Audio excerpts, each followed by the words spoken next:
isn't the point of a YouTube video to deliver value? How do you provide value without providing a solution? The weakness here is that the raw videos feel performative. Stop wrapping these videos in a neat little bow. It's very preachy. Passion only gets you to the starting line. I'm going to feel cheated.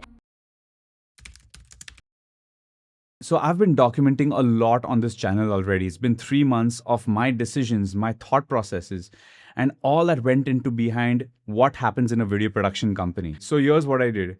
I took all my work, all the videos that I put out so far on YouTube, and I fed it to AI. This podcast is going to give me a third person's perspective.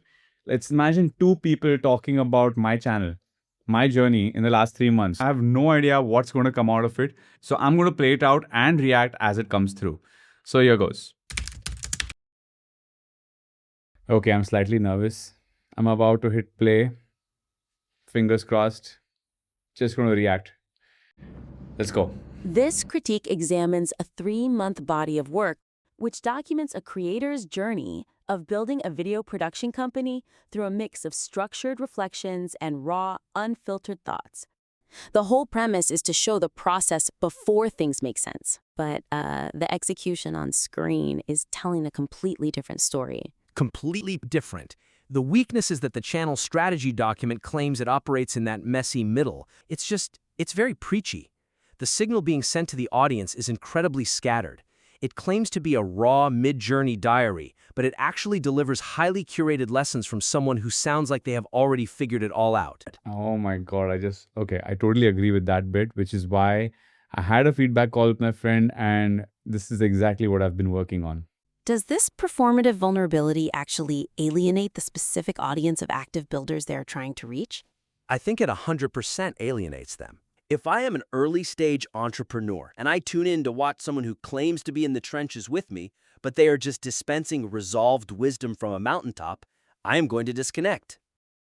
But isn't the point of a YouTube video to deliver value? I mean, if I watch a 10-minute video and the creator just shrugs at the end, I'm going to feel cheated. How do you provide value without providing a solution? So the suggestion here is to realign the storytelling structure to genuinely embrace the messy middle by leaving thoughts actively unresolved at the end of structured videos, rather than forcing a retrospective moral. So just letting the tension breathe at the end of the video. Let it breathe. Stop wrapping these videos in a neat little bow. If you are in the messy middle, let the video be messy. Let's test how that actually works in practice. Because, I'm blown away. I'm seriously blown away. This is literally what I need for whatever you call it, that nudge or that push. I'm pumped. The unfiltered content leans too heavily into abstract philosophical musings about creativity while completely avoiding the gritty, high-stakes operational realities that are actively threatening the business right now. This is such a huge missed opportunity. Because that polished veneer we just talked about in the scripted videos... God, I hate this guy. The weakness here is that the raw videos feel performative. It feels exactly like reading a ship captain's diary where he exclusively poeticizes the beauty of the ocean while completely ignoring the massive actively leaking hole in the hull right below his feet. That is such a good analogy. Because if I am a passenger on that ship, I don't want to hear about the moonlight on the waves. I want to know how we are going to bail the water out. Right.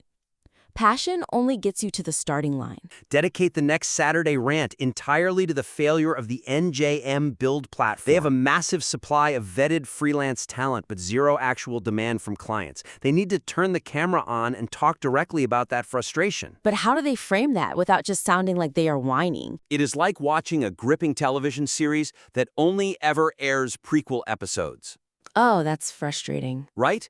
You know the protagonist survives because you know where they end up today. There are no actual stakes. Damn, these guys are evil. I need a drink. Precisely.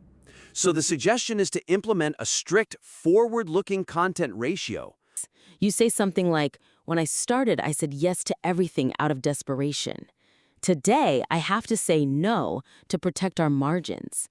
But saying no is terrifying because the inbound pipeline is inconsistent. Wow, that fundamentally shifts the entire dynamic of the channel. Okay, that is awesome. It's not only giving me advice about how to deal with the channel and the content, it's kind of giving me advice on how to manage my current career.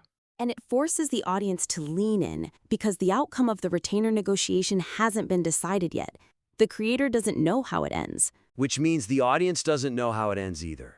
That is the true definition of the messy middle. That is what people actually subscribe to see. Absolutely. Stop living in the origin story. Use past anecdotes only as brief 20-second framing devices to explore present-day business pivots. Yes, yes, yes. And submit their future work back to the critique for further analysis. I am blown away. Hands down.